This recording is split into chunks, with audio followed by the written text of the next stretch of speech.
Mesdames, Messieurs, bonjour et bienvenue dans ce nouvel épisode des Controverses de Tram. Alors aujourd'hui, nous allons poser la question suivante. L'élevage a-t-il encore un avenir en France ? Pour en débattre, j'ai le plaisir d'accueillir Sébastien Brousse. Bonjour Sébastien, vous êtes éleveur dans la Creuse. Quel type d'élevage faites-vous ? Bonsoir, je suis donc agriculteur en Creuse, en GAEC avec un cousin. Je fais des vaches laitières et des vaches à viande charolaises. Bon, alors j'accueille aussi Jean-Baptiste Vervy. Bonjour Jean-Baptiste, tu es céréalier dans la Marne avec une diversification dans les pâtes, c'est bien cela ? C'est tout à fait juste. Alors, j'ai le plaisir d'accueillir Luc Messart. Bonjour Luc. Bonjour. Alors, tu es vice-président de la FNSEA, mais aussi polyculteur éleveur dans l'Oise. Quel type d'élevage tu pratiques ?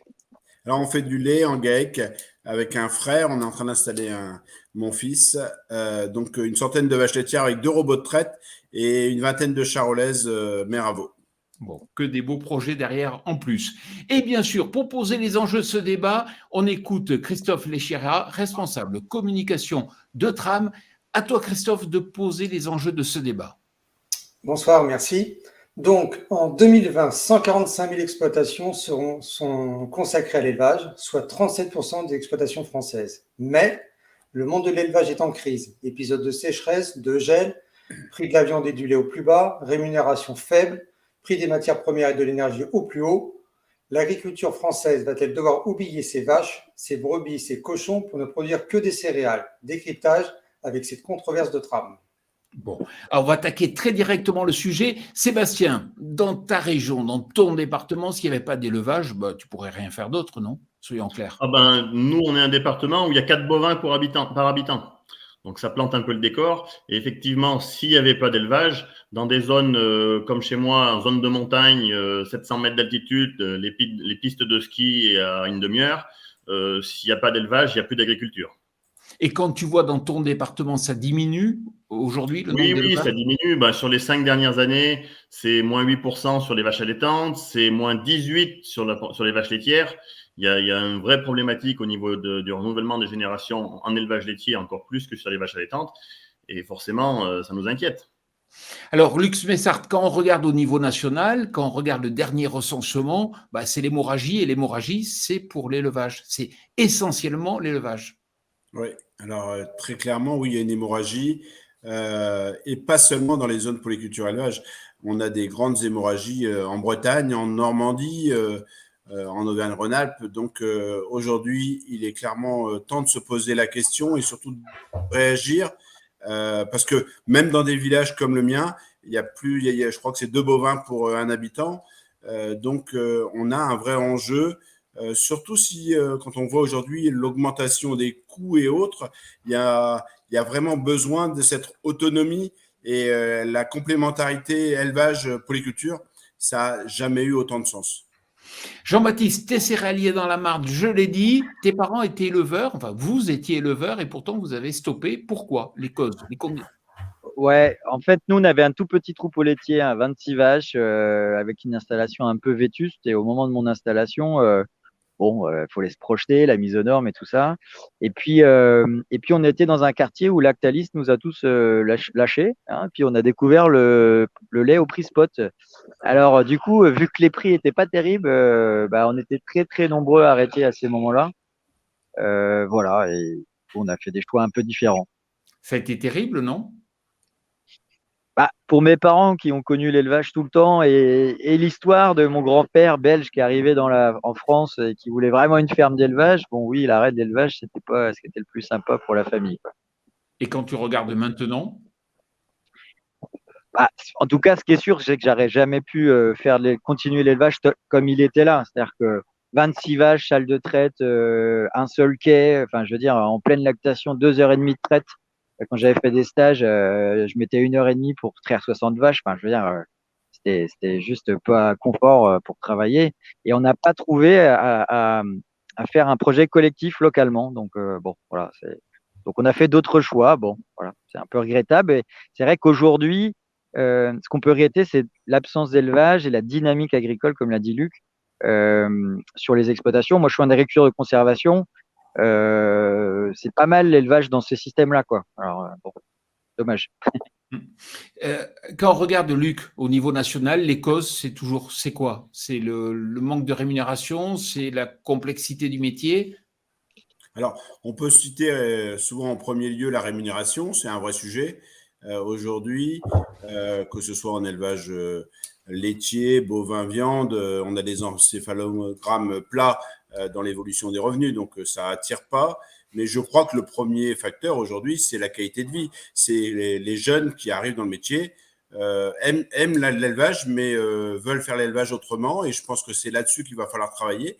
C'est comment on est capable d'avoir un week-end sur 2, un week-end sur 3, de prendre des vacances, de pouvoir vivre comme le reste de la société. L'écart ne s'est jamais autant creusé entre le monde de l'élevage par rapport à... Parce que c'est pas forcément la pénibilité, mais c'est l'astreinte, c'est tous ces éléments-là qu'il va falloir trouver des solutions. Sébastien, toi qui le vis au quotidien, c'est pas l'enfer quand même l'élevage. C'est pas l'enfer du tout, mais parce que moi j'ai un système où donc je suis en GAEC et on a dimensionné l'exploitation de manière à ce qu'elle soit viable et vivable. Donc viable financièrement et vivable de manière à ce que chacun puisse avoir du temps pour lui, des loisirs et avoir une vie, je dirais, normale. Quand on a besoin de prendre un week-end, on prend un week-end. Quand on veut prendre une semaine de vacances, on prend une semaine de vacances.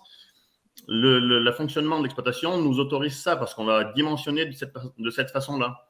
Aujourd'hui, effectivement, je rejoins Luc, les gens veulent s'installer, il y a un attrait pour l'élevage, mais en fait, il y a deux cas de figure. Il y a celui qui veut s'installer, qui est prêt à s'installer dans une forme sociétaire, et donc à tour de rôle prendre un week-end, et celui qui veut s'installer seul parce que c'est son choix de vie, il veut être chef d'entreprise, il veut gérer tout lui-même, mais dans ces cas-là, le revenu n'est pas forcément suffisant pour payer un salarié pour pouvoir partir.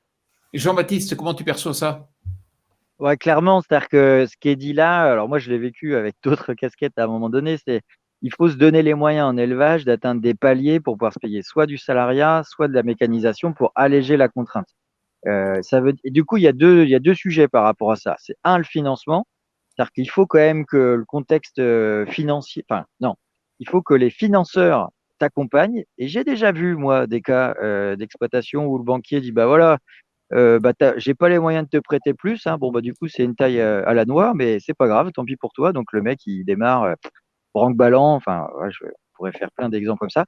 Et après il y a aussi le sujet de l'acceptation en disant bah voilà, des fois on a vu des cas qui ont fait l'actualité, de belles organisations à plusieurs, mais que la société va juger non conforme à l'image qu'il en a. Donc à un moment donné ça faut aussi à mon avis, beaucoup l'expliquer, parce que si on veut encore de l'élevage, il va falloir accepter que les élevages soient peut-être d'une taille un peu plus grosse pour aller se chercher en fait de l'allègement dans le travail, quoi. Ouais, parce que c'est vrai que quand même le monde agricole communique sur l'élevage, on n'a pas vraiment envie d'y aller. Il faut se dire ce qui est quand même. Oui, parce que clairement, on est souvent plutôt justement à manifester devant les usines, dans les magasins. Donc les gens, même les jeunes ou les parents, pensent que finalement, ça ne doit pas payer bien fort. C'est pénible, c'est du temps, c'est l'astreinte en permanence. Je crois qu'on a aussi à montrer les bons côtés, comme le disaient mes collègues, de ce qu'apporte l'élevage. Vivre avec les animaux, c'est assez passionnant. Je crois qu'il y a énormément de choses à découvrir. D'ailleurs, on voit bien chez les jeunes, il y a vraiment des gens motivés.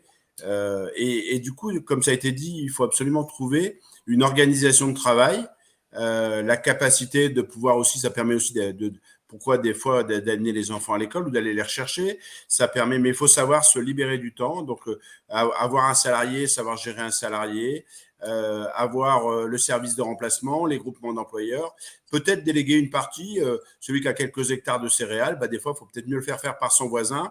Après, là aussi, je pense que, alors c'est très facile à le dire quand on n'est pas éleveur, donc je vais me faire tacler. Mais voilà, avec mon petit recul, je pense qu'on doit être, on a une fâcheuse tendance à se plaindre et on doit être visionnaire et précurseur. À mon avis, ça mange pas de pain. Moi, je vois dans mon secteur, hein, quand on s'est tapé les mises aux normes des années 2000, franchement, si on avait déjà intégré la méthanisation et la rentabilité de l'administration à l'époque, où l'Allemagne était déjà un peu sur le sujet, on n'aurait pas fait des cathédrales qui coûtaient beaucoup d'argent et qui rapportaient rien. je me dis merde, on s'est raté un peu. Et c'est vrai encore aujourd'hui, c'est-à-dire que peut-être qu'il y a des façons de faire l'élevage, et j'y vais mollo, hein, parce que du coup, là, je suis pas éleveur, mais il y a des élevages qui ont maîtrisé leurs coûts de production de manière différente. Il y a des gens qui, parce que maintenant ils sont ils sont moins sous les quotas et plus faits à une volatilité, ils ont changé la race pour avoir une race plus rustique. Demain, il y a les sujets du carbone et la façon dont on produit. L'élevage est visé. Peut-être qu'il faut changer les rations et on sait qu'il y a des façons de nourrir les vaches, des fois, qui permettent d'avoir moins d'émissions de gaz à effet de serre. Et peut-être qu'il faut y aller, mais plein pot à fond. Sébastien, toi, tu es optimiste. Franchement, quand tu regardes dans 10 ans, 20 ans, la famille sera toujours dans l'élevage? Ah oui, moi je suis optimiste. J'ai un fils qui a 10 ans, il ne se pose pas de questions. De toute façon, lui, quand il sera grand, il sera agriculteur. Il n'y a pas de problème. Mais je suis optimiste et j'ai un discours optimiste. Et je pense que, inévitablement, ça joue aussi. Mon fils, il n'a pas le sentiment que papa, il fait le dernier des métiers du monde. Et ça, inévitablement, quand on a l'impression que papa, il fait que trimer, c'est pas motivant. Et des fois, je me dis que nous, agriculteurs, on creuse des fois un peu notre trou parce que quand on est dans les médias, on voit un agriculteur soit pour dire qu'il pollue quand c'est les autres qui en parlent, soit quand c'est nous qui prenons la parole, c'est souvent pour se plaindre des cours, de la météo, de trop de quelque chose, de pas assez d'une autre. Et c'est là où des démarches comme Agri-Demain, comme France Agri-Twitos, qui ont une démarche de communication positive, de parler du métier sans le survendre, juste dire ce qu'on fait, l'expliquer avec passion et dire voilà ce qu'on fait. Des fois c'est la galère parce qu'on communique aussi sur nos galères, mais si on le fait, c'est un métier qu'on a choisi, qui nous plaît et où globalement on s'éclate, quoi. Alors, d'autant plus que on en parle depuis des années. Si on va aller vers l'agroécologie, les céréaliers, il va falloir mettre un peu d'élevage. Pourtant, on a l'impression qu'aucun d'entre eux veulent le faire. Jean-Baptiste. Ouais, alors parce qu'on met un gros mot élevage. Dans élevage, il y a plein d'élevages. Quand on n'en a pas fait, c'est difficile, je pense, de remonter un élevage laitier. Par contre, je vois, moi, dans mon système, j'entends de part et d'autre des gens qui relancent l'élevage ovin parce qu'il y a une interaction très forte, en fait, avec un système élevage. C'est des bêtes un petit peu plus faciles à manipuler, entre guillemets. Mais je l'ai vu aussi dans de l'élevage bovin allaitant. Et j'ai vu aussi des systèmes, alors il n'y en a pas 40 000, mais je trouve que c'est inspirant, avec des gars qui se sont installés en élevage, qui demandent beaucoup de capitaux. Donc lui, comme il n'en avait pas dans sa poche, il a dit, moi, écoute, je vais pas me charger avec des traites de hangar, donc il faut que les animaux restent le plus longtemps possible dehors. Donc là encore, il a adapté sa race à son système, au système fourrager, puisqu'en fait, il l'intègre vraiment dans les cultures, dans les couverts et tout ça. Et à la fin, il a un système de production un peu low cost, on va dire, qui permet d'avoir une rentabilité sans s'endetter aussi comme des fous, parce que c'est aussi ça l'élevage, c'est que c'est très capitalistique. Moi, je vous sens super optimiste. Christophe, on est arrivé au terme de cette émission. Le mot de conclusion serait quoi alors ? Le mot de conclusion, je dirais que dans toutes les campagnes françaises, des synergies sont possibles entre l'élevage, les grandes cultures. On a parlé de production d'énergie, on va aussi parler de tourisme, d'activité de service. Je pense que tout est question de stratégie et de choix d'entrepreneurs, on l'a bien vu avec nos intervenants. Mais en élevage, il semble nécessaire de préparer la relève des générations futures en redonnant de l'attractivité au métier d'éleveur, en montrant que l'élevage participe à l'aménagement du territoire, à la création d'emplois. Et puis si vous ne l'avez pas encore vu, l'affiche du prochain salon d'agriculture, ce sera Ovalie, une vache Salers. Bon, rendez-vous 20 février pour vivre des moments intenses autour de l'élevage notamment. Jean-Baptiste, Sébastien, Luc et Christophe, merci beaucoup d'avoir participé à cette émission de TV Agri en partenariat avec Tram. Et puis merci à vous surtout, on se retrouve le mois prochain, à bientôt.